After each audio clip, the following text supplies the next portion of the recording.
Olá e bem-vindos ao programa. Como devem ser equilibradas as necessidades de segurança de uma grande potência com a soberania de nações menores? Vemos que estados nas fronteiras de grandes potências, como a Rússia e os Estados Unidos, historicamente tiveram sua soberania violada, o que gera preocupações legítimas de segurança. No entanto, também vemos que esses estados vulneráveis, se convidarem outra grande potência para protegê-los, correm o risco de se transformar em uma ameaça existencial para a grande potência que faz fronteira com eles. Isso é algo que vimos desde Cuba até a Ucrânia, previsivelmente provocando uma resposta muito intensa, e neste caso, nos levando a uma guerra direta, possivelmente uma guerra nuclear com a Rússia. Então, qual é a solução? Para discutir isso, recebemos dois dos meus acadêmicos favoritos, o professor John Mearsheimer e o professor Jeffrey Sachs. Sejam bem-vindos, ambos. Muito obrigado, Glenn. Obrigado por nos reunir. Costuma-se sugerir que o conceito de uma esfera de segurança poderia ser uma solução. Então pensei que uma boa maneira de começar seria que vocês dois, apresentassem suas ideias básicas sobre a esfera de segurança. Talvez possamos começar com você, Jeffrey.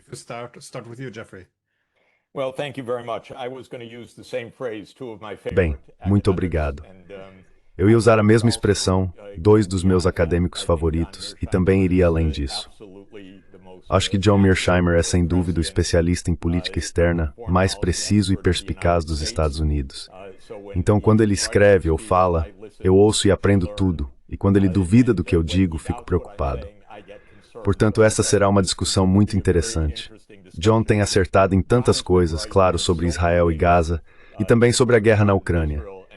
E há outro ponto que me leva a esta questão também, que é o fato de que em sua obra-prima, se eu puder chamá-la assim, pelo menos eu a considero sua obra-prima, a tragédia da política das grandes potências.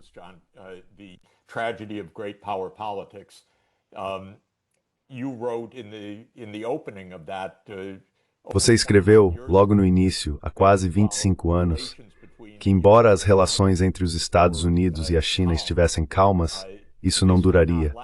Então essa é mais uma de suas previsões que se mostrou correta, que à medida que a China crescesse, e você disse isso com precisão, à medida que a China aumentasse seu poder, o confronto entre a China e os Estados Unidos também seria, não sei se você usou a palavra inevitável, mas você disse que iria acontecer. E se eu tivesse analisado isso como economista lá em 2000, eu teria dito por quê? Por que isso deveria acontecer? A ascensão da China é algo bom e ajudará os Estados Unidos, então não haverá grandes problemas. Bem, eu teria previsto errado. Você previu certo. Mas eu tenho um problema, e é isso que me traz a essa discussão.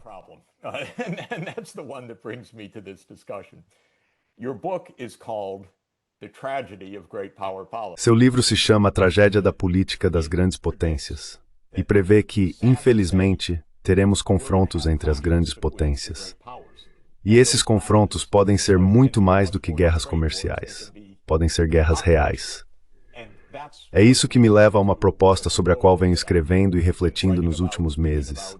Uma esfera de segurança como um acréscimo útil e uma melhoria em relação à ideia de uma esfera de influência. Minha ideia também se baseia no seu pensamento, John, que é o de que existem hegemonias regionais, mas não uma hegemonia global. E você também afirma, com toda razão e de forma muito importante, que não pode haver hegemonias globais. Elas estão distantes demais umas das outras para que os Estados Unidos derrotem a China, ou a China derrote os Estados Unidos, ou para que qualquer uma das grandes potências derrote as outras.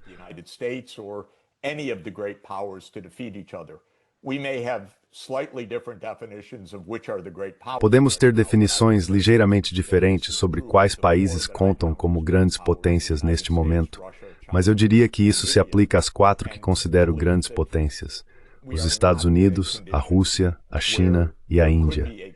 Acredito que não estamos em uma situação em que possa haver um hegemon global, muito menos que qualquer uma dessas quatro consiga realmente derrotar as outras. Então qual é o problema? Qual é a tragédia? Para mim, a tragédia é que um conflito possa escalar até a aniquilação mútua. Vejo isso como um risco muito sério, não algo casual, nenhuma possibilidade remota. Grande parte do meu raciocínio está fundamentada na realidade da era nuclear.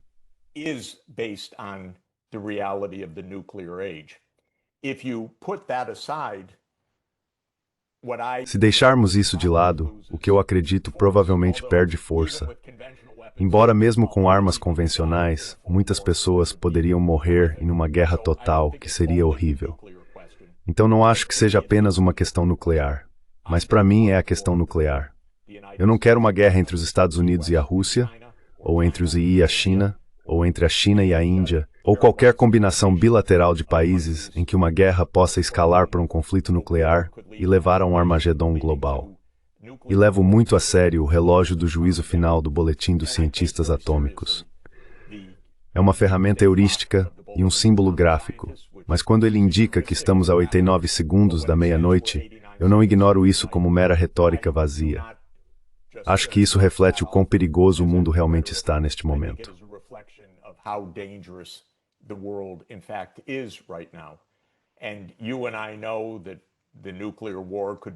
Você e eu sabemos que uma guerra nuclear poderia começar entre a Índia e o Paquistão, ou entre Israel e o Irã. Há muitas combinações possíveis entre pares de países que poderiam levar ao desastre. Uma das coisas interessantes sobre o livro muito poderoso de Annie Jacobsen do ano passado, Guerra Nuclear, um Cenário, é que o primeiro disparo em sua história vem da Coreia do Norte, mas rapidamente se transforma em uma guerra nuclear total entre os Estados Unidos e a Rússia por causa de erros. E erros, quando se tem apenas minutos para sobreviver, que é a realidade da nossa era nuclear, são um fato terrível. Agora, o que fazer a respeito disso? Minha proposição básica é que os grandes países, as grandes potências, devem manter-se fora das áreas de influência uns dos outros e fazer um esforço especial para não se confrontarem diretamente.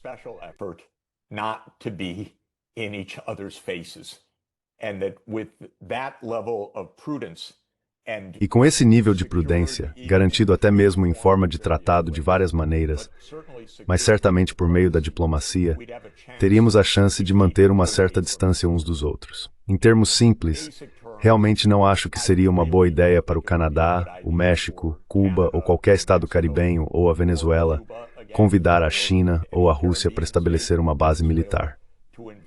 E se o fizessem, seriam rapidamente lembrados de que temos uma doutrina nos Estados Unidos, a doutrina Monroe, que remonta a 202 anos, segundo a qual isso é algo proibido, e estamos preparados para defendê-la, como estivemos quando chegamos perto de uma guerra nuclear na crise dos mísseis de Cuba. Minha proposição básica parte da ideia de que o que é bom o suficiente para os Estados Unidos também deve se aplicar aos Estados Unidos.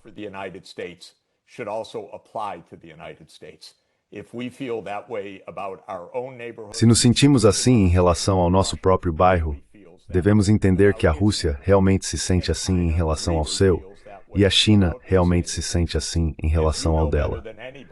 Como você sabe melhor do que ninguém, John, nós não levamos em conta as preocupações da Rússia de forma alguma, e você vem apontando isso há pelo menos 11 anos, desde 2014, e eu sei que muito antes disso também.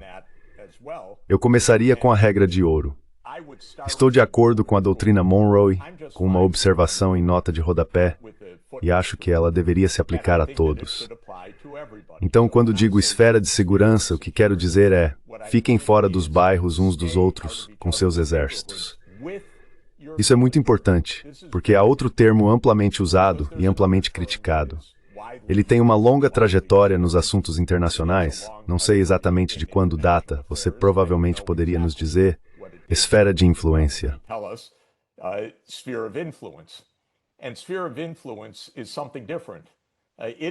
Uma esfera de influência é algo diferente. Ela diz, fique fora do nosso bairro, porque eu domino o México, os Estados Unidos e Cuba. E não apenas você deve ficar fora desse bairro, eu é que escolho os governos. Na verdade, eu posso interferir, porque essa é a minha esfera de influência. Isso eu não aceito. Acredito que devemos distinguir entre uma esfera de segurança, onde as grandes potências respeitam as outras grandes potências e não invadem seu espaço, seu território ou seu quintal, dependendo da metáfora ou comparação que se queira usar. Mas quando se trata de como uma grande potência age em sua própria vizinhança, acredito que os países menores realmente precisam de uma defesa contra as investidas dos países maiores.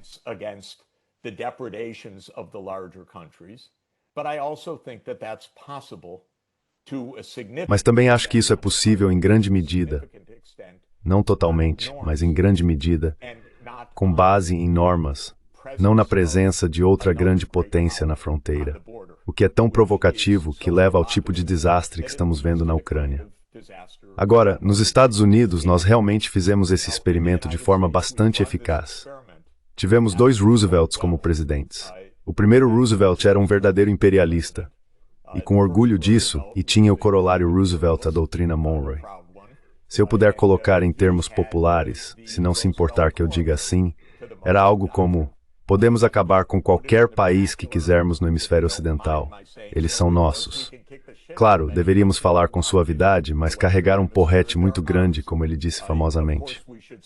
Franklin Roosevelt disse algo. Franklin Roosevelt said something, and by the way, they were sixth cousins, people should know, not... Aliás, eles eram primos de 6º grau. As pessoas deveriam saber que eles não eram irmãos, nem primos de 1º grau, nem pai e filho. Eram parentes distantes, mas nesse sentido eram realmente próximos. Teddy Roosevelt foi um modelo para Franklin Roosevelt, que se tornou presidente cerca de 33 anos depois. Em seu discurso de posse em 4 de março de 1933, Franklin Roosevelt disse que queria adotar uma política de boa vizinhança e acrescentou detalhes a ela. Não interviríamos em seus assuntos internos, não os derrubaríamos, não realizaríamos operações secretas de mudança de regime. Sua excelente aluna, Lindsay O'Rourke, escreveu sobre isso de forma brilhante em seu livro sobre mudanças de regime encobertas, no qual comentou 64 países foram mudanças em desde o Henry VII. Roosevelt disse: não faremos isso, né? Roosevelt said we won't do it, and they didn't do it during the Roosevelt administration. E eles não fizeram isso durante o governo Roosevelt. Acho que esse não é um período único na história, quando uma potência claramente dominante exerceu uma espécie de autocontenção em prol do bem de longo prazo.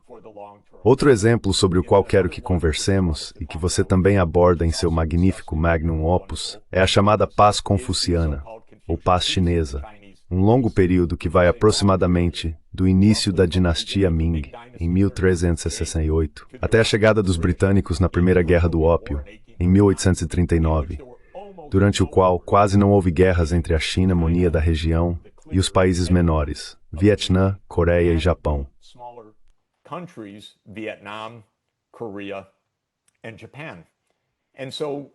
E assim, essa foi uma política de boa vizinhança ao longo de vários séculos. É claro que os chineses queriam respeito, queriam ser reconhecidos como os número 1. Então, assim como hoje em dia se tenta agradar Donald Trump, eles foram e se curvaram diante do imperador. Mas o imperador não exigia nada deles. Ele não exigia termos comerciais injustos, não exigia território, não ocupava outros países, não extraía recursos ou escravos, nem exigia terras para assentamentos ou qualquer outra coisa. Um pouco de reverência e respeito pelo imperador celestial era mais do que suficiente para manter a paz por centenas de anos. Em resumo, e devolvendo a palavra a você, Glenn, eu quero que as grandes potências fiquem fora do caminho umas das outras.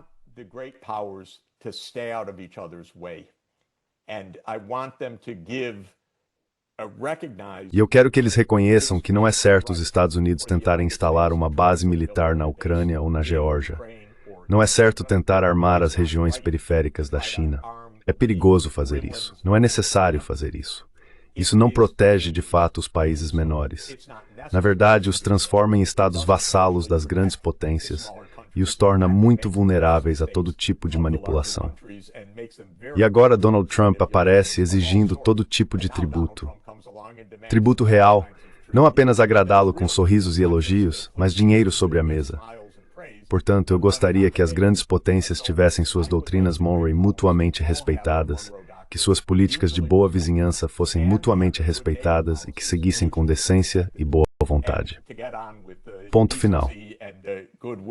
Final point.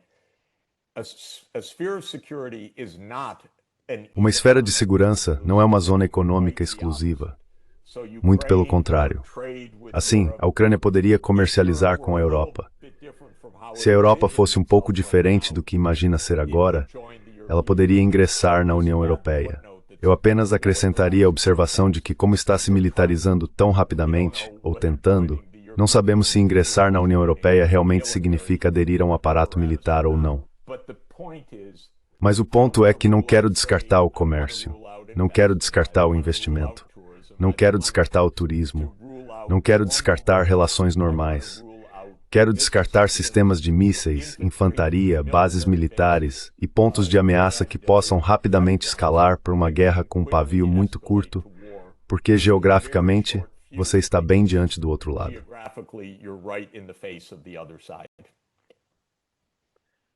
João.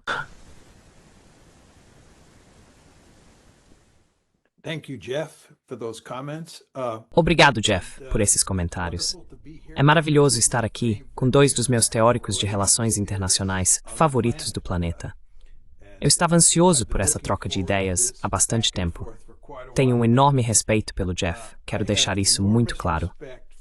E além disso, quero deixar claro que ele e eu concordamos em vários tipos de questões. Concordamos quase completamente, se não completamente, sobre a questão Israel-Palestina. Não conheço nenhuma discordante, John. E nós concordamos sobre Ucrânia e Rússia. Eu diria que acho que expandir a OTAN para a Ucrânia foi um erro catastrófico. Portanto, tudo o que eu disser nos meus comentários subsequentes, por favor, tenha isso em mente. Também concordo completamente com o Jeff que o que queremos fazer, especialmente em relação à China e à Rússia, é evitar uma guerra entre grandes potências. Acho que a competição por segurança é inevitável, como a maioria dos espectadores entende, e como deixarei claro ao longo da conversa. Mas quero me esforçar ao máximo para garantir que essa competição por segurança não se transforme em uma guerra direta entre as grandes potências. Além disso, antes de entrar nos detalhes, quero dizer que o Jeff, na verdade, criou um conceito aqui, que é o de esferas de segurança. Em certo momento, ele me perguntou se eu achava que outras pessoas já haviam usado essa terminologia.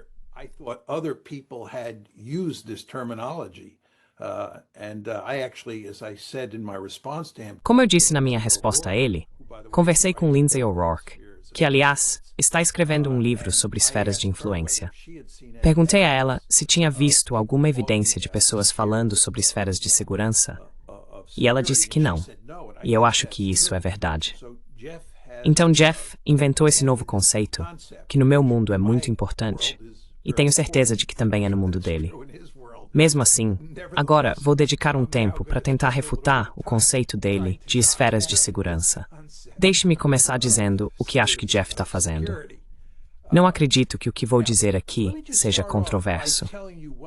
Depois, vou apontar o que considero serem os 3 principais problemas com o que ele está tentando fazer.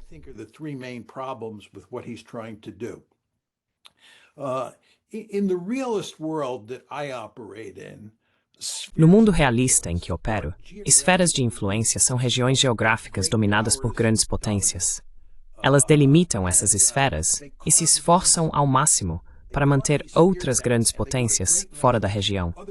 Também se empenham bastante em administrar a política dos estados menores dentro dessas regiões, porque temem muito que um desses estados menores possa formar algum tipo de aliança com uma grande potência distante.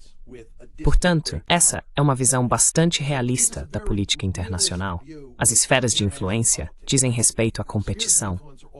Agora, o que Jeff está fazendo é introduzir o conceito de esferas de segurança.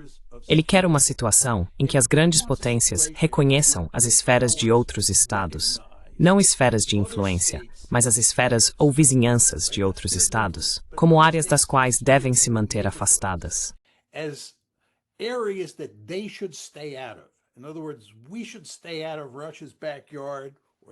Em outras palavras, devemos ficar fora do quintal da Rússia, ou do seu bairro, da sua esfera, e eles devem ficar fora do nosso. E se isso for verdade, isso remove efetivamente os incentivos para que interfiram na política de potências menores, porque não precisamos nos preocupar com essas potências menores formando qualquer tipo de aliança militar com uma grande potência. Assim, o argumento de Jeff é que, se você tem uma situação em que as pessoas reconhecem as esferas umas das outras, seus bairros, e concedem reconhecimento mútuo de não interferência, não haverá interferência. É disso que se trata. Ficar fora das esferas uns dos outros. Isso seria um grande passo em direção a um mundo mais pacífico. Agora, deixe-me elevar um pouco o nível e falar sobre o que acho que ele está fazendo em um sentido mais geral.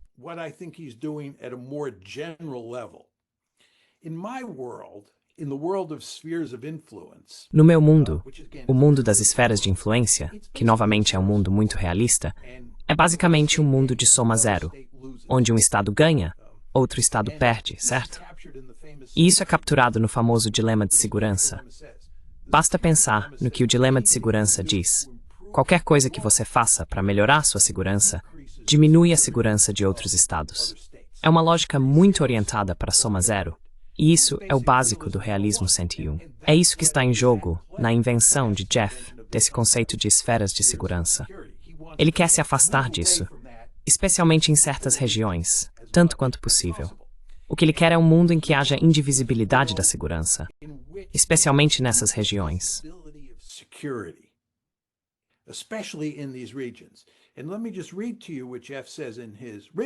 E deixe-me ler para você o que Jeff diz em seu trabalho escrito sobre isso.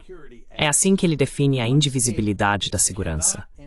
Um Estado não pode aumentar sua segurança às custas de outro. Em outras palavras, ele quer um mundo em que um Estado não possa aumentar sua segurança às custas de outro. Isso é a indivisibilidade da segurança. É muito importante entender que isso está diretamente em desacordo com o dilema de segurança, certo? O dilema de segurança, novamente, diz que qualquer coisa que você faça para melhorar sua segurança diminui a segurança de outros estados no sistema. E ele está indo fortemente contra isso. Então é isso que ele está fazendo em um nível geral.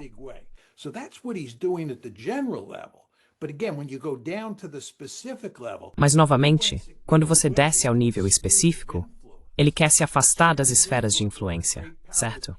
Porque as esferas de influência são onde as grandes potências interferem na esfera umas das outras, e isso as leva a interferir na política das potências menores em sua região. E ele quer criar um mundo em que haja um acordo mútuo de que você não interfere na esfera do outro lado, no bairro do outro lado, e basicamente permite que as potências menores em sua esfera sejam estados neutros. Você fica fora da política delas. Para colocar na retórica do Jeff, você não age como Teddy Roosevelt, certo? Você age mais como Franklin Roosevelt. You behave more like Franklin Roosevelt. Now, I think there are three problems here. Agora, acho que há 3 problemas aqui. O primeiro problema é que, na verdade, é bastante difícil, em muitos casos, definir o que é uma esfera. Jeff fala sobre vizinhanças respectivas. Acho que, se você está falando sobre o hemisfério ocidental, ou sobre a Europa Oriental, Ucrânia, os Estados Bálticos e assim por diante, é razoavelmente fácil definir o que é uma esfera. Mas há muitos lugares no mundo em que isso é realmente muito complicado. Basta pegar o leste asiático hoje. Se você está interessado em conceder aos chineses uma esfera de segurança, quais exatamente os limites geográficos dessa esfera?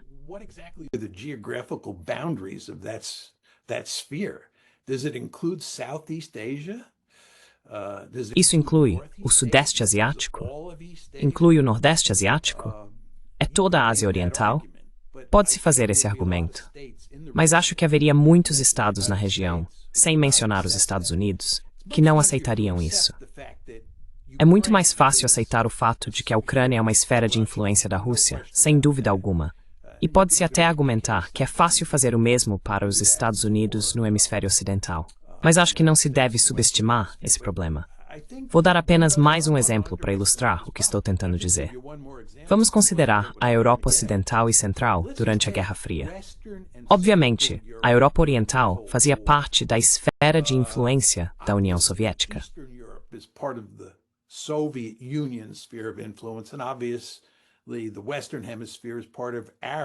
E, obviamente, o hemisfério ocidental faz parte da nossa esfera de influência. Mas de quem é a esfera de influência da Europa Central e Ocidental? De quem é essa vizinhança? A resposta é que provavelmente não era, de forma natural, uma esfera de influência de nenhuma das superpotências durante a Guerra Fria. E claro, elas competiram intensamente pela Europa Central e Ocidental, em grande parte por esse motivo. Cada uma queria transformá-la em sua própria esfera de influência. Mas se fosse feito algum tipo de acordo mútuo, de não interferência, não sei como se trataria o Sudeste Asiático hoje. Não sei como se trataria a Europa Central e Ocidental durante a Guerra Fria.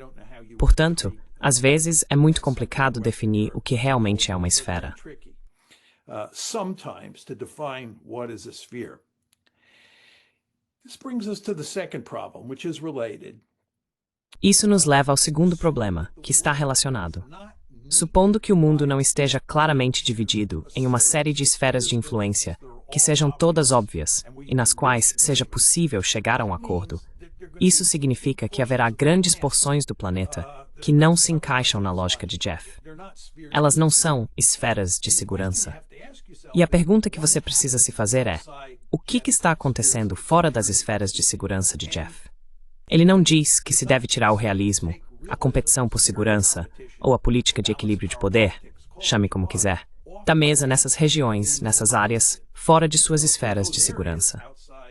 E isso significa que haverá competição por segurança entre as grandes potências fora dessas esferas.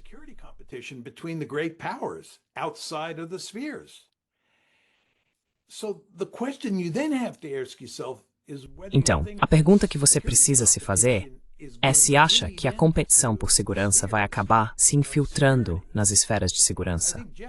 Acho que o Jeff basicamente está argumentando que é possível isolá-las, em outras palavras, que é possível separar essas esferas de segurança e que isso contribuiria bastante para a construção de um mundo mais pacífico. E eu entendo essa ideia à primeira vista. Mas quando você pensa bem, se essas duas grandes potências estão competindo intensamente entre si ao redor do mundo, exceto nessas esferas de segurança, você não acha que, eventualmente, essas grandes potências vão procurar oportunidades para interferir na esfera da outra parte, a fim de obter vantagem? Porque estamos em um mundo em que a política de equilíbrio de poder funciona em grandes partes do planeta, certo?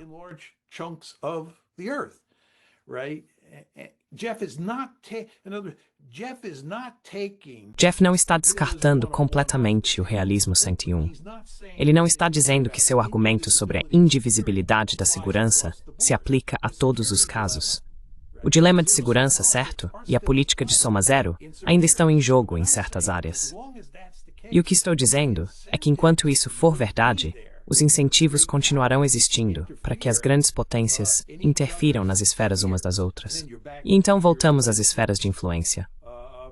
E, muito importante, quando você tem um mundo em que um lado pode ter um incentivo para interferir na esfera do outro, o outro lado também tem interesse em interferir na esfera do primeiro.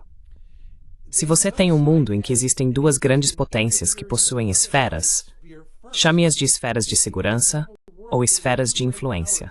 Certo?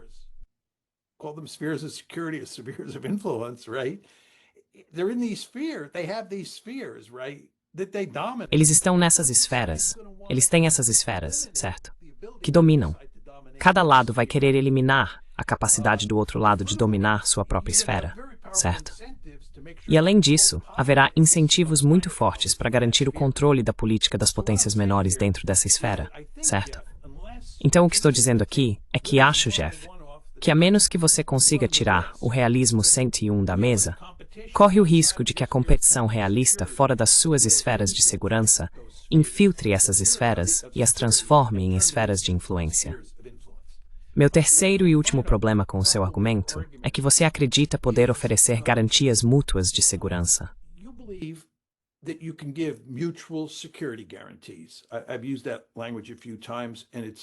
Usei essa linguagem algumas vezes, e ela aparece nos seus escritos, está na sua retórica. E isso é completamente compreensível, totalmente coerente com a história que você está contando.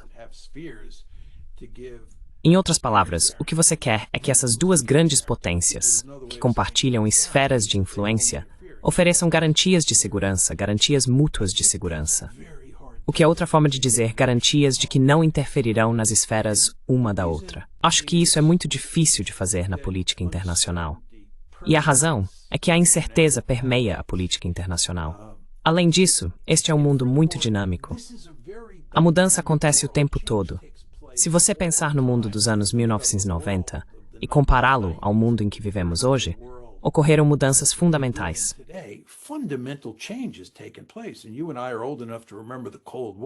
E você e eu somos velhos o bastante para lembrar da Guerra Fria. Se voltarmos à Guerra Fria, depois avançarmos para a unipolaridade e em seguida para a multipolaridade de hoje, meu Deus, é simplesmente impressionante quanta mudança houve em nossa vida. E nem estivemos neste planeta por tanto tempo assim. Então a mudança está acontecendo o tempo todo. E há todo tipo de incerteza que vem junto com essa mudança. Há incerteza sobre intenções. Quero dizer, quem teria previsto que Donald Trump seria presidente quando éramos mais jovens? Com certeza, teríamos achado isso impensável. Mas aqui estamos. E quem sabe quem será o presidente daqui a 10 anos?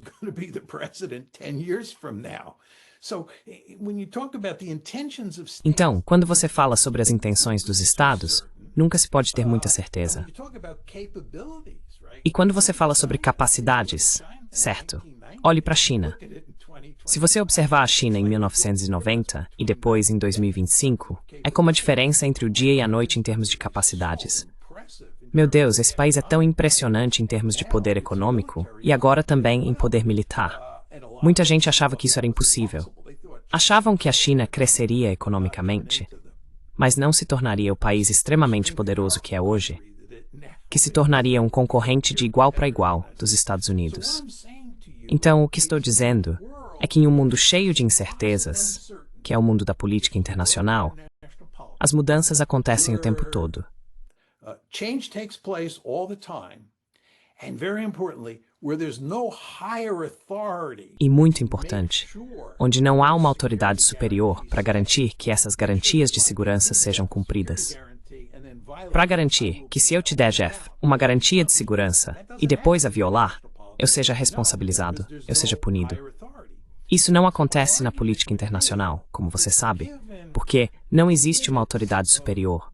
Portanto, meu argumento seria que, dadas as limitações do que uma garantia mútua de segurança significa, os Estados têm incentivos muito fortes para obter vantagem sempre que possível, para se colocar em excelente forma para um dia difícil. As coisas podem piorar em 10, 15, 20 anos, quem sabe? Mas você quer garantir que quando as coisas piorarem, você esteja em boa forma. E a melhor maneira de fazer isso é tirar vantagem do outro lado. The best way to do that is take advantage of the other side.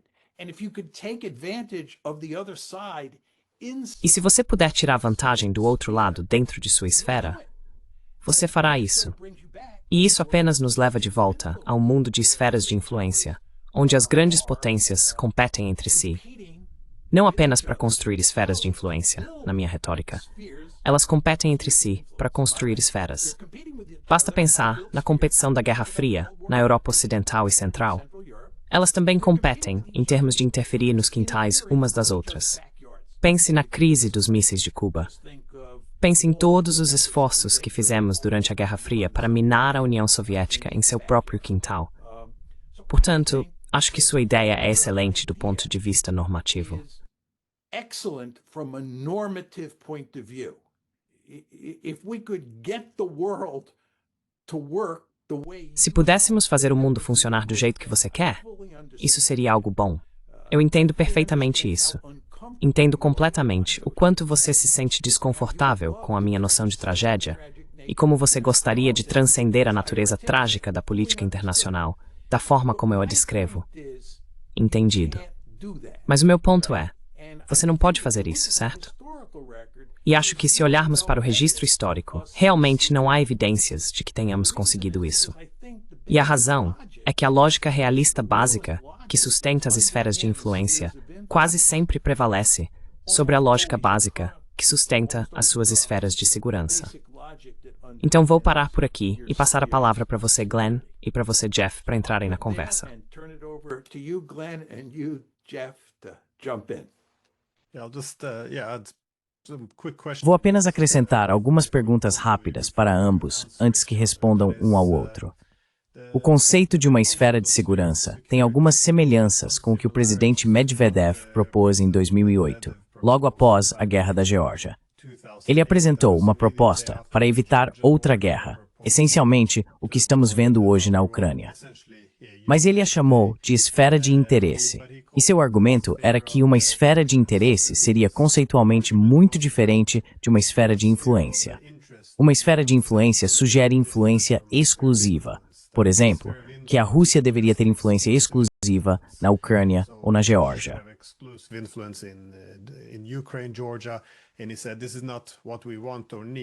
E ele disse que isso não é o que queremos ou precisamos, mas o conceito de uma esfera de interesse é diferente.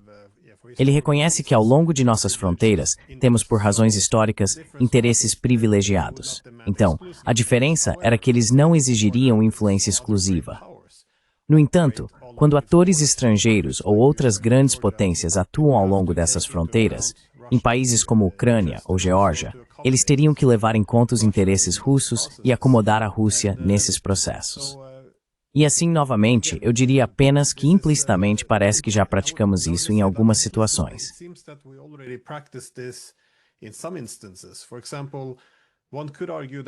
Por exemplo, alguém poderia argumentar que a Ucrânia tem a mesma liberdade que o México, porque o México pode formar qualquer parceria econômica ou política.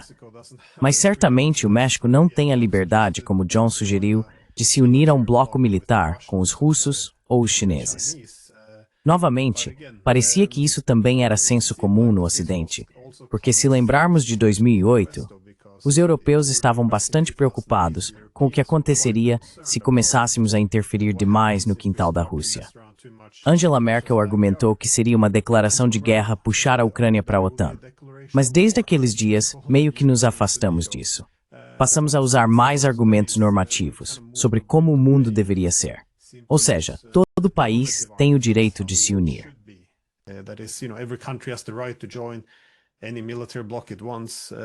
Qualquer bloco militar que quiser, o que muitas vezes é confundido com reconhecer como o mundo realmente é. Nenhuma grande potência aceitaria isso, e elas fariam de tudo, até mesmo ir à guerra, como vimos, para evitar isso. Acho que minhas principais preocupações, 3 preocupações, seriam: dado que isso é meio que senso comum, como isso seria organizado em um tratado?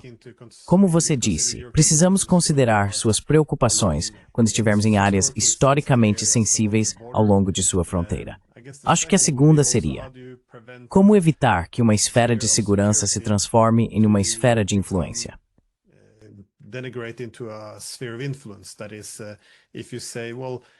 Ou seja, se você disser que a OTAN não tem papel na Ucrânia, porque isso representa uma ameaça à segurança russa, então como evitamos que a Ucrânia se torne uma área de influência ou domínio exclusivo da Rússia? Quero dizer, isso também pode ser uma preocupação do lado americano.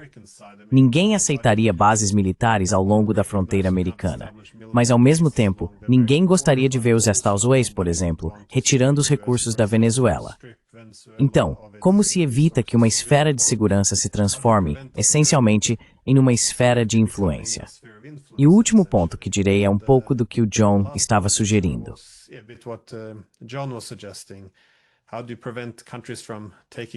Como você impede que os países tirem vantagem? Porque, novamente, não estamos apenas buscando a paz. Os estados também estão envolvidos em uma competição por segurança. E para os europeus agora, um dos motivos pelos quais acho que eles não necessariamente querem que a guerra acabe é porque, bem, não apenas para evitar que os americanos saiam, mas também porque, sabe, estamos travando uma guerra por procuração agora. Temos centenas de milhares de ucranianos que podemos basicamente usar à vontade para lutar contra os russos. É muito atraente ter tanta influência no país vizinho de uma grande potência. Enfim, esses eram meus 3 principais pensamentos, mas vou passar a palavra para você.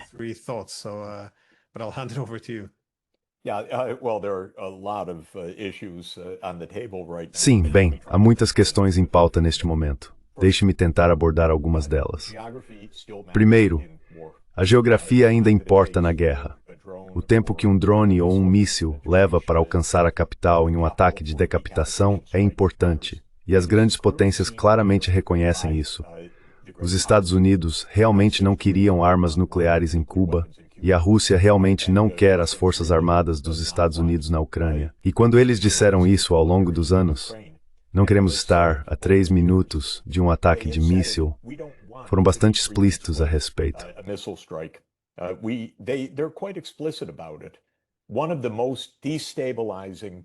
Uma das coisas mais desestabilizadoras que os Estados Unidos fizeram, na minha opinião, é completamente subestimada. Mas acredito que provavelmente teve um peso tão grande quanto qualquer outra coisa na mente russa, embora vocês dois saibam disso melhor do que eu.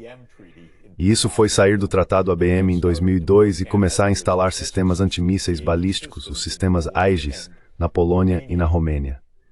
A meu ver, isso não foi algo pequeno no pensamento russo. Isso foi visto e é afirmado por especialistas em segurança russos como talvez uma preparação para um ataque de decapitação, como algo que realmente minava o equilíbrio de poder, que realmente enfraquecia a dissuasão.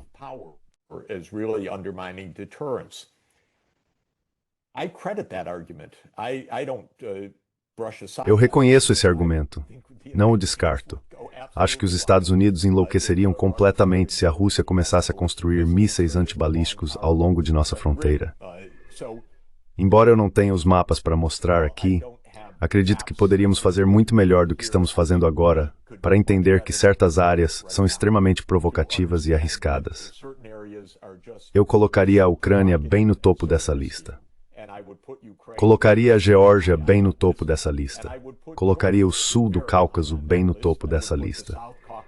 Também quero lembrar que todos os figurões da política externa neoconservadora americana eram amigos da Chechênia no final dos anos 1990.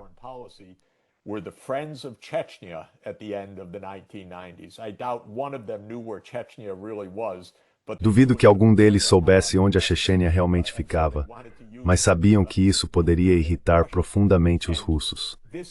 Então quiseram usar a Chechênia para enfraquecer a Rússia. E é isso que eu digo que precisamos evitar. Não quero afirmar que exista uma linha clara e rígida, mas também não quero dizer que a falta de precisão torne a ideia sem valor. A ideia deve ter um componente militar. Se não houvesse um componente militar, o que estou dizendo não teria realmente importância. Mas acho que tem, sim. A proximidade das forças militares do outro lado realmente importa, na minha opinião. E essa é a proposição básica. Ela levanta uma centena de questões que eu adoraria passar horas discutindo com você.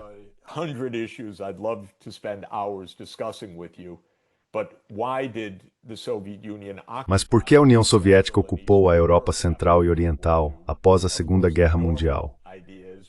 Claro, a ideia comum é que eles queriam construir um sistema comunista global. Mas eu acho que a verdadeira razão foi o medo de uma remilitarização da Alemanha. Os Estados Unidos recusaram uma Alemanha neutra e desmilitarizada por questão de princípio, e em vez disso, estabeleceram a OTAN e a República Federal da Alemanha como parte central da aliança. E por insistência dos alemães. Mas, sinceramente, eu não teria seguido essa insistência. Eu teria seguido a ideia de Stalin e George Kennan, de que uma Alemanha neutra e desmilitarizada teria sido um grande benefício para todos.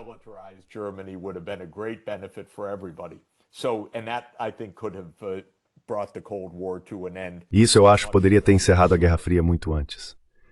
Deixe-me passar para o terceiro tipo de problema, o de que garantias mútuas de segurança não podem durar. Quero dizer algumas coisas conceituais. Sei que o tempo é curto, mas não estamos em um jogo de soma zero, estamos em um jogo de soma negativa.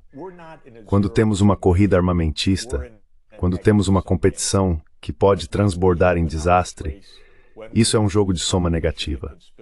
Como economista, estou sempre tentando desesperadamente encontrar o resultado eficiente.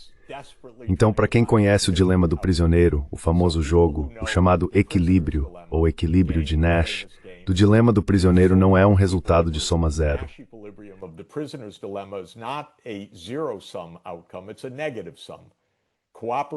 É um jogo de soma negativa. A cooperação de ambos os lados é melhor, mas todos têm um incentivo para trapacear. Então você acaba com um equilíbrio de trapaça-trapaça, ou o que chamam de equilíbrio de defeito-defeito. Mas isso não é soma zero, é soma negativa. Isso ofende um economista. Nós somos todos a favor da eficiência. Em outras palavras, é possível melhorar a situação de ambos os lados alcançando um acordo mútuo. E então surge a eterna questão: como fazer cumprir isso quando há um incentivo para trapacear? O que a teoria dos jogos nos ensina são várias coisas diferentes. Uma delas é que, se o jogo é repetido, é mais complicado do que apenas uma trapaça isolada.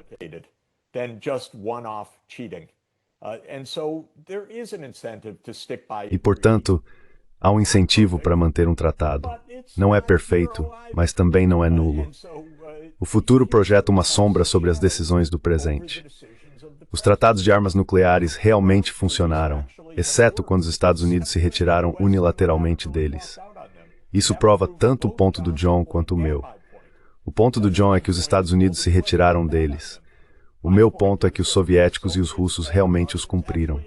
E isso é muito importante. Quando o presidente John F. Kennedy tentava convencer o povo americano sobre o Tratado Parcial de Proibição de Testes Nucleares, ele disse que era do interesse tanto da Rússia quanto do nosso manter o tratado, porque é mutuamente benéfico.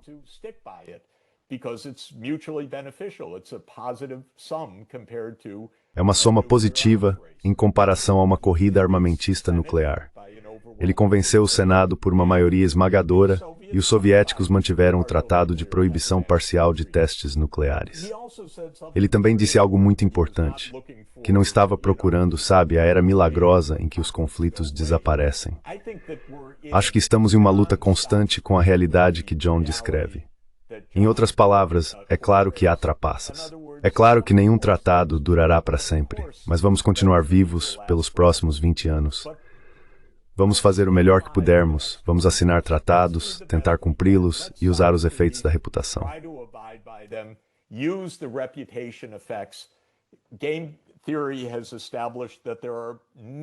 A teoria dos jogos estabeleceu que existem muitas maneiras de alcançar a cooperação em um dilema do prisioneiro iterado. É a reciprocidade, ou reciprocidade indireta, como chamam, em que você perde sua reputação perante os outros. É a punição coletiva, que traz um nível mais alto de governança sobre você do que o Conselho de Segurança da ONU impondo sanções e coisas do tipo. Nada disso funciona tão bem assim, admito. Mas é melhor continuar vivo e tentar essas coisas e fazê-las funcionar o melhor possível do que simplesmente dizer que estamos em uma guerra de todos contra todos, quase como uma inevitabilidade, porque eu realmente não acredito nisso. E acho que a ideia é: vamos fazer isso agora. As coisas vão mudar. Alguém vai violar isso. Vamos voltar à lógica dos jogos de soma positiva ou das possibilidades de soma negativa e refazer se for preciso no futuro.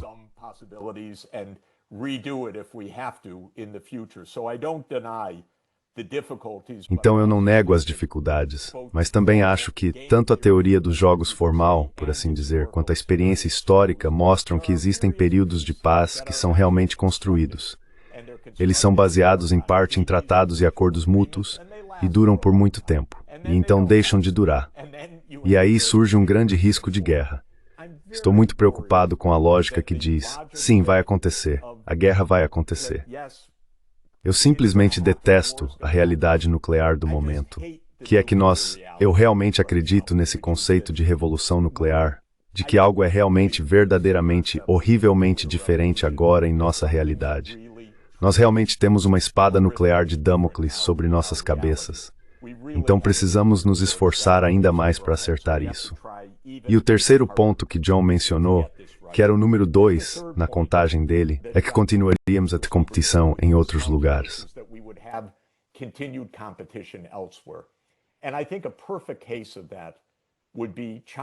E eu acho que um exemplo perfeito disso seria a competição entre a China e os Estados Unidos na África, por exemplo.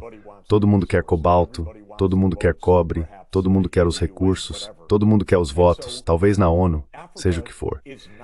E, portanto, a África não está na esfera de segurança nem da América, nem da China, nem da Rússia, nem da Índia. É simplesmente distante. E, por isso, haverá competição lá. Agora, o que se poderia dizer sobre isso?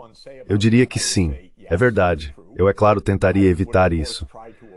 Minha principal lógica nesse caso seria ir até os próprios africanos e dizer: entrem nessa união, porque vocês estarão muito mais seguros em uma União Africana de 55 países do que sendo divididos pelas grandes potências. Mas eu acho que a África é exatamente o tipo de campo de competição de que John está falando.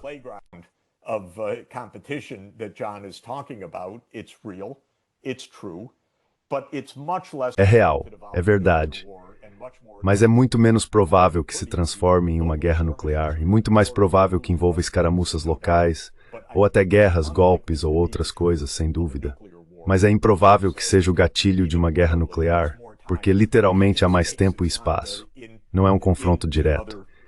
Então, para mim, o ponto principal é que temos mecanismos de cooperação que são imperfeitos, mas reais. Cooperamos mais do que os dilemas do prisioneiro de um único período, ou os jogos de falcão e pombo, no jargão, sugeririam. Somos melhores nisso porque sabemos o quão perigosos eles são. Ser de soma negativa significa que há realmente uma vantagem em manter um resultado cooperativo.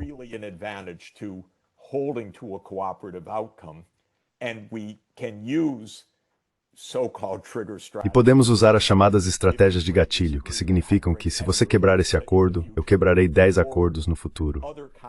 Existem outros tipos de mecanismos, tratados, literalmente, ou custos reputacionais, que podem fazer diferença.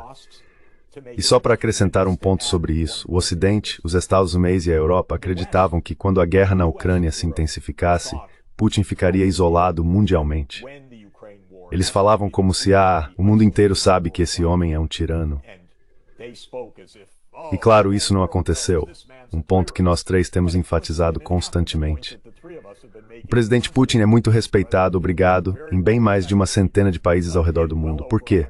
Porque ele não é visto como alguém que violou normas da forma como o Ocidente o retrata como tendo violado.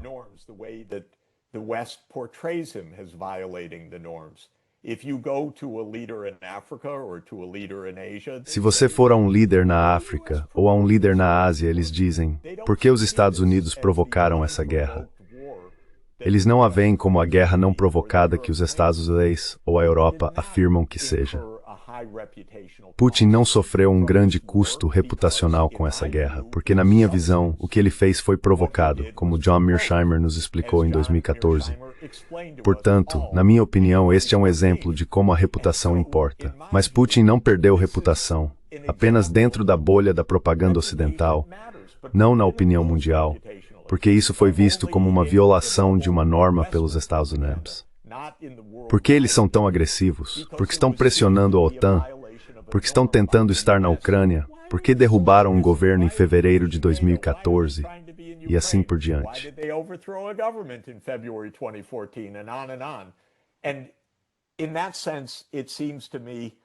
E nesse sentido, parece-me que essa ideia de que a reputação pode ajudar a garantir acordos, não para sempre, mas de forma melhor do que simplesmente uma visão de estamos presos em um conflito, é um ponto real e construtivo. Devemos usá-la constantemente, porque precisamos seguir tropeçando adiante, geração após geração, sem nos autodestruir. Eu gosto muito do discurso pela paz do presidente John F. Kennedy, de 10 de junho de 1963. Escrevi um livro sobre ele porque gosto muito desse discurso. E uma coisa que ele diz, que considero muito importante, é que a paz é um processo, uma forma de resolver problemas. Portanto, não é uma grande solução, não é o fim do realismo de forma alguma, mas é um processo que devemos usar a nosso favor para benefício mútuo.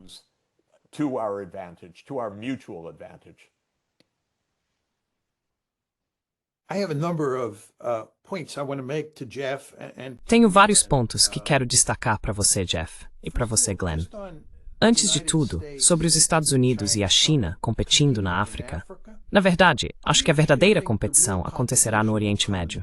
Porque, como você sabe melhor do que eu, Jeff, a economia chinesa depende fortemente do petróleo importado do Golfo.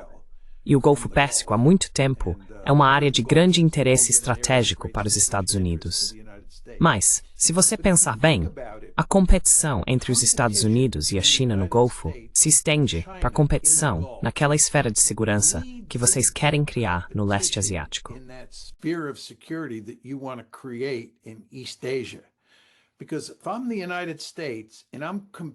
Porque, se eu estiver nos Estados Unidos e estiver competindo com os chineses no Oriente Médio, sei que eles têm uma marinha de águas azuis, saindo do leste asiático, passando pelo sudeste asiático, pelo Estreito de Malaca e seguindo em direção ao Golfo Pérsico.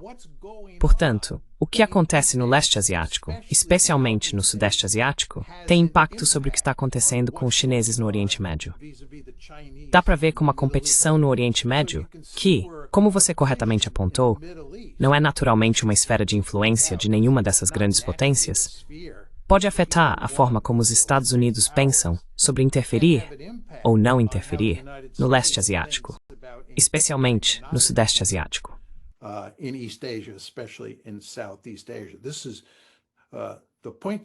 Esse é o ponto que eu estava levantando antes. Só mais um ponto rápido. Você fala sobre terem existido longos períodos de paz. Eu não usaria a palavra paz, embora eu entenda perfeitamente o que você quer dizer, Jeff. Meu argumento é que quando se lida com grandes potências, há uma competição constante em termos de segurança. Às vezes essa competição é mais ou menos intensa, não há dúvida quanto a isso. Vocês não estão em conflito direto todos os dias. Mas o objetivo é garantir que a competição de segurança continue sendo apenas uma competição e não se transforme em uma guerra real. Acho que nós três estamos totalmente de acordo nesse ponto. E mais uma vez, vivemos em um mundo nuclear. E a última coisa que queremos é uma guerra de verdade.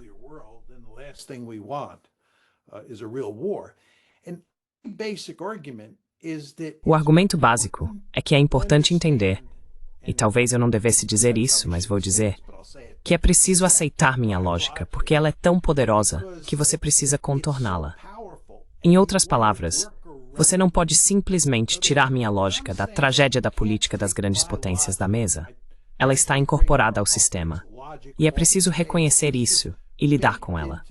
Esse é o argumento que estou apresentando.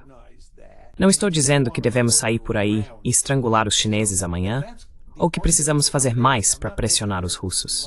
Esse não é o meu argumento.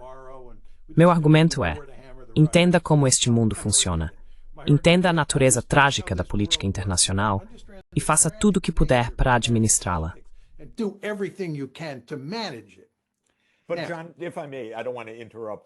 Mas se me permite, não quero interromper, não, vá em frente. De certa forma é isso que estou tentando dizer. Tudo bem, pelo menos mantenha alguma distância, porque você é tão propenso a se meter em conflito. Pelo menos tenha bom senso. Não entre na Ucrânia e na Geórgia com a OTAN, pelo amor de Deus. Por que os americanos não entendem isso? Concordamos nesse ponto, mas eu digo isso como uma questão de princípio. Fiquem fora da vizinhança deles, pelo amor de Deus. Exatamente pela sua razão, que é o quão fácil é se meter numa crise.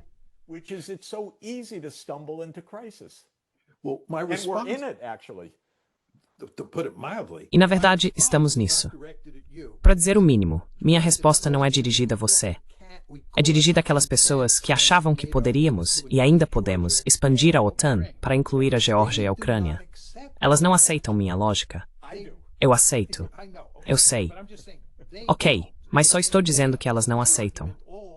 Meu argumento desde o início tem sido que se você entendesse a lógica básica do equilíbrio de poder, não tentaria estender a OTAN para a Ucrânia e a Geórgia, porque na minha visão, essa é claramente uma esfera de influência bem estabelecida dos russos.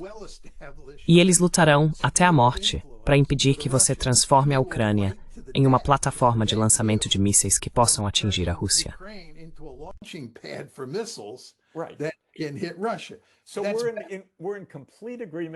Então estamos em total acordo quanto a isso.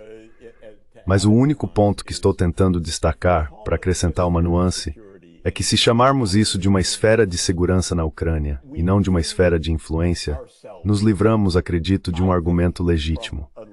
Mas e os ucranianos? Na minha visão, eles têm o direito de comercializar com quem quiserem, mas não têm o direito de receber militarmente quem quiserem. Esse é o meu ponto. E essa é a diferença.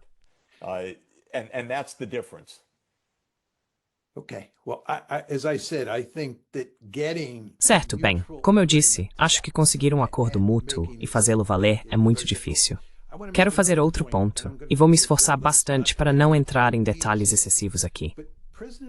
Mas o dilema do prisioneiro é fundamentalmente diferente da lógica que eu apresento. A razão é que o dilema do prisioneiro não envolve ganhos relativos. Em outras palavras, ele não se preocupa com o que eu ganho como prisioneiro em comparação com o que você ganha como prisioneiro, Jeff. Eu só me importo com o que o Jeff faz no dilema do prisioneiro em termos de se isso maximiza minha utilidade, se eu consigo o melhor acordo possível para mim. Então, eu me importo com o que o Jeff faz para que eu consiga um bom acordo.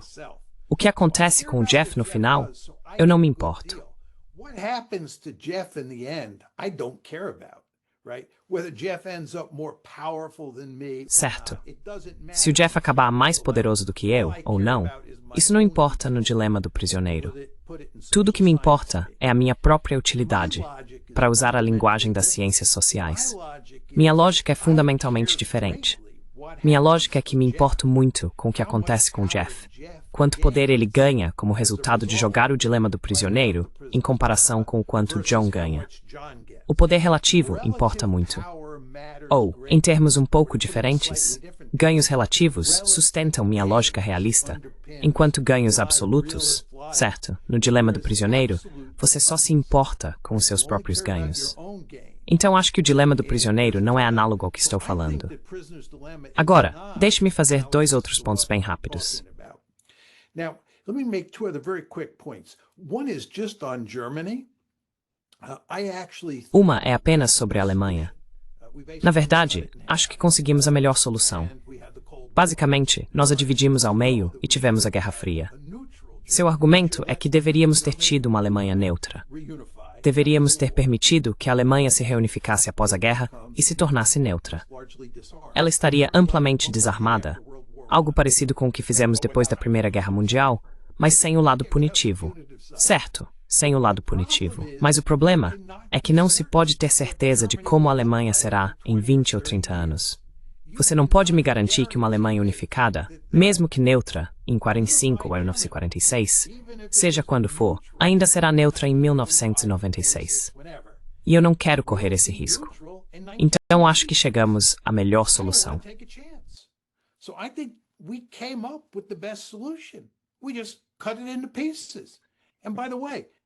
Nós simplesmente a cortamos em pedaços. E a propósito, isso levanta a questão do que você teria feito com a Alemanha em 1918, sabendo o que sabemos agora. O que você faria com a Alemanha em 1918? Era um estado incrivelmente poderoso naquela época, certo? Em termos de poder latente. Uau! E o que você faz? Você a trata de forma benevolente, como Keynes defendia, e como você certamente acredita, você a reintegra na chamada Comunidade das Nações. Você acabou de travar uma guerra mundial contra esse país, certo? Se você pudesse tê-la dividido ao meio em 1918 e mantido essa divisão, teria evitado a Segunda Guerra Mundial. Então é importante entender que essa nossa incapacidade de prever como será o futuro dá aos Estados incentivos muito fortes para agir de maneira implacável no presente, a fim de evitar desastres no futuro.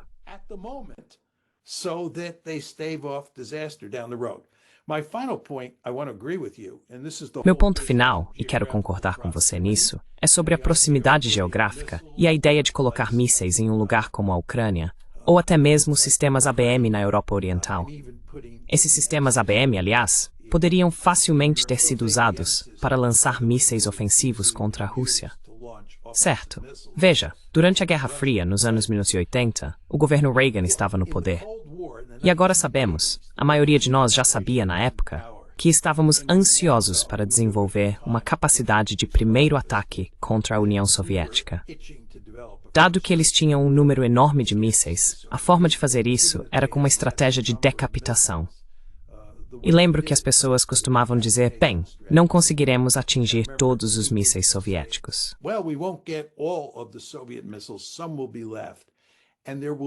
Alguns seriam deixados, e haveria, essa era a expressão usada na época, uma retaliação irregular. A razão pela qual precisávamos da Guerra nas Estrelas era lidar com essa retaliação irregular. Mas lembre-se, estávamos falando em posicionar mísseis Pershing e mísseis de cruzeiro lançados do solo, mísseis de médio alcance. Foi para eliminar esses armamentos que o Tratado de Forças Nucleares de Alcance Intermediário, o INF, foi criado. Os soviéticos ficaram satisfeitos com o Tratado INF, porque viam aqueles Pershings e GLCMs na Europa Ocidental como parte de uma estratégia de decapitação. Portanto, você está absolutamente certo ao dizer que a ideia de tomar a Ucrânia e usá-la como base de lançamento contra a Rússia era uma receita para o desastre.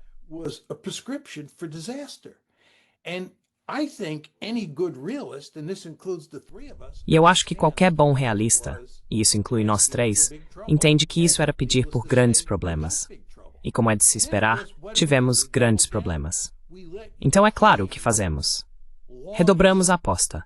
Permitimos que a Ucrânia lançasse ataques contra as armas nucleares estratégicas da Rússia. Só pense nisso. E mais, para ir um passo além, permitimos que a Ucrânia invadisse a mãe Rússia. Portanto, é perfeitamente compreensível porque, do ponto de vista russo, é categoricamente inaceitável que a Ucrânia ou a Geórgia façam parte da OTAN, como você apontou. E eu acho que do seu ponto de vista, do meu ponto de vista, e certamente do ponto de vista de Glenn Deasing, isso foi uma decisão extraordinariamente tola.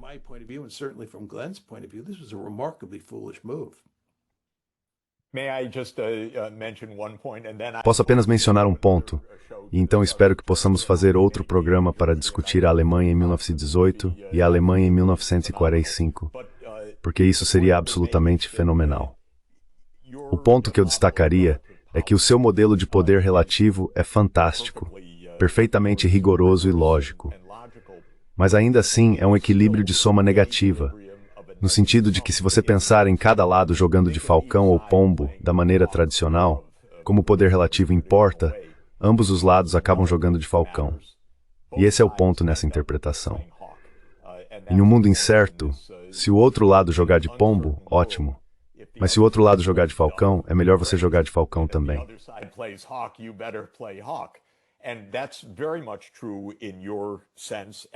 E isso é muito verdadeiro no seu sentido, assim como no dilema do prisioneiro.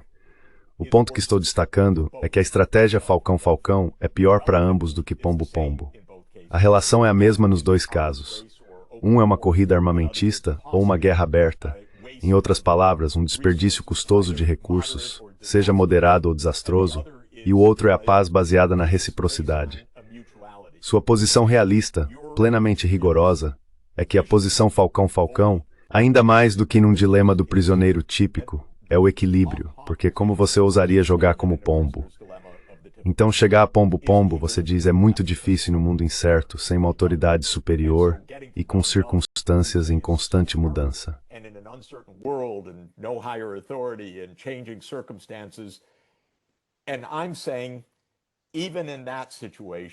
E eu estou dizendo que mesmo nessa situação, podemos encontrar uma forma de manter uma postura pacífica por um tempo, porque Metternich ou Bismarck conseguiram isso por um tempo, até que Guilherme Gundes demitiu Bismarck, ou como os chineses, os japoneses, os coreanos e os vietnamitas fizeram por alguns séculos.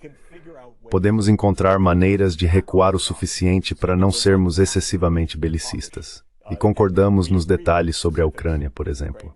Só quero generalizar isso para esclarecer.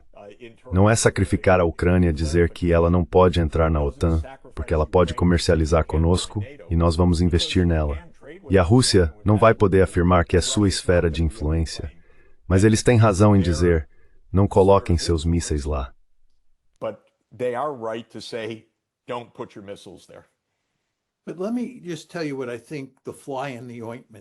Mas deixe-me dizer o que eu acho que é o problema aqui.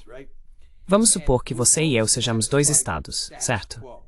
E que ambos estejamos satisfeitos com o status quo.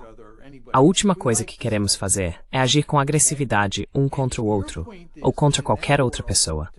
Gostamos do status quo, certo? E o seu ponto é que nesse mundo, agir como duas pombas é a coisa mais inteligente a se fazer. Seria ridículo nos comportarmos como dois falcões, porque ambos estamos satisfeitos com o status quo. Então sejamos pombas, certo? O meu ponto é que eu não posso ter certeza de que você é uma pomba. E você não pode ter certeza de que eu sou uma pomba. E mesmo que você, Jeff, possa ter certeza hoje de que eu sou uma pomba, você não pode ter certeza de que em 1, 2 ou 3 anos eu continuarei sendo uma pomba. Certo? São as intenções que tornam tudo tão complicado aqui. Eu não posso ter certeza de quais são as suas intenções. E você não pode ter certeza de quais são as minhas intenções. Então, o mais seguro para mim é presumir que você é um falcão, e o mais seguro para você é presumir que eu sou um falcão. E o que isso acaba criando é uma situação trágica. Eu sei, não é seguro. Não é, Ciano. Essa é a tragédia. Sim, essa é a tragédia. Não estou dizendo seguro. Eu sei. Esse não é o argumento. Eu sei. É uma situação terrível. Mas, veja bem, eu só gostaria de destacar, Jeff, que durante a Guerra Fria, se você estivesse no mundo da inteligência e observando a União Soviética, nós realmente chegamos a um ponto em que podíamos avaliar muito bem as capacidades soviéticas. Você praticamente podia ver tudo o que eles tinham, com satélites de observação e coisas do tipo, certo? O que nunca conseguimos concordar, e sobre o que tivemos enormes debates, que continuam até hoje, é se a União Soviética era ou não uma potência de status quo. Do jeito que você descreve, aliás, acho que sua descrição das intenções soviéticas no final da Segunda Guerra Mundial está correta.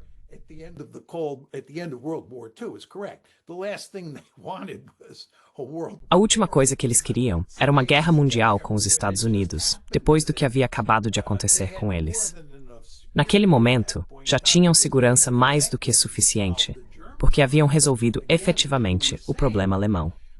Novamente, como você estava dizendo, se voltarmos ao que os americanos pensavam na época, havia uma enorme disputa neste país. Muitas pessoas pensavam como eu e você, mas muitas outras pensavam o oposto. Que eles estavam prontos para conquistar toda a Europa, que queriam a dominação mundial. É disso que se trata o comunismo, e assim por diante. Então a questão é que não podíamos saber quais eram suas intenções. E o resultado final foi que analisamos suas capacidades e presumimos o pior cenário possível quanto às suas intenções. E não, essa é a tragédia. Mas eles deveriam ter seguido o nosso caminho. Esse é o ponto.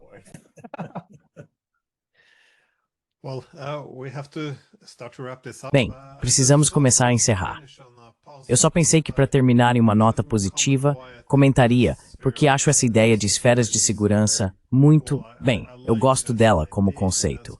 Isso porque na Europa, todos os nossos esforços para desenvolver uma arquitetura de segurança pan-europeia, desde os acordos de Helsinki em 1975, até a Carta de Paris para uma nova Europa em 1990, e a criação da OS em 94, sempre introduziram dois princípios que estavam em conflito. Um era o da segurança indivisível, significando que ninguém deveria aumentar sua segurança às custas de outro. Mas o segundo era que todos têm o direito de conduzir sua própria política externa.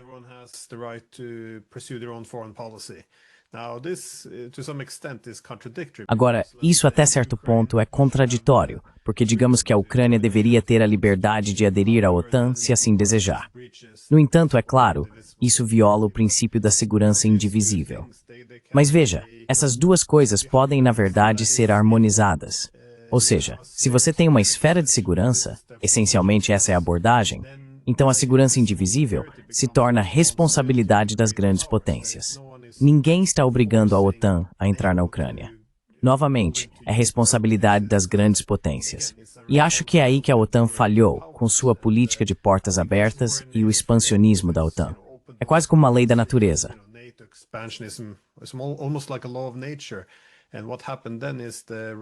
O que aconteceu então foi que os desentendimentos entre Rússia e OTAN sobre a criação de uma Europa comum ou sobre evitar um conflito se transformaram em um conflito entre Rússia e Ucrânia.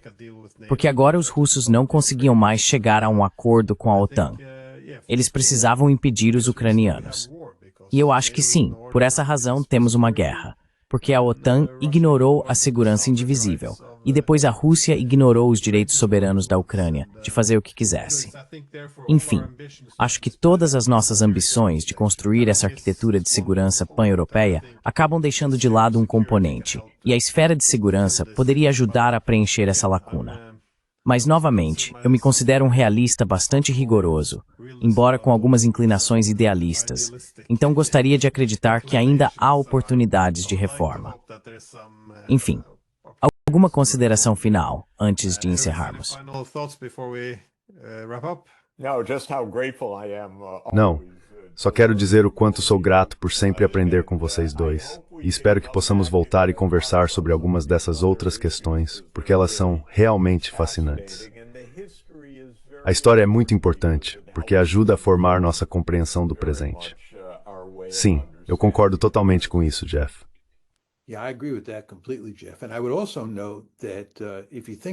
E eu também destacaria que se pensarmos no futuro da Europa e no fato de que o pacificador americano parece estar desaparecendo, os Estados europeus ficarão mais por conta própria do que nunca. Toda a questão de como isso vai se desenrolar é diretamente relevante para o que estamos discutindo aqui hoje, e até tem alguma relação com o que aconteceu com a Alemanha em 1918 e depois de 1945. Há todo tipo de grandes questões de natureza empírica ou histórica circulando por aí que têm muita relevância para o futuro. Portanto, devemos definitivamente discutir esses temas.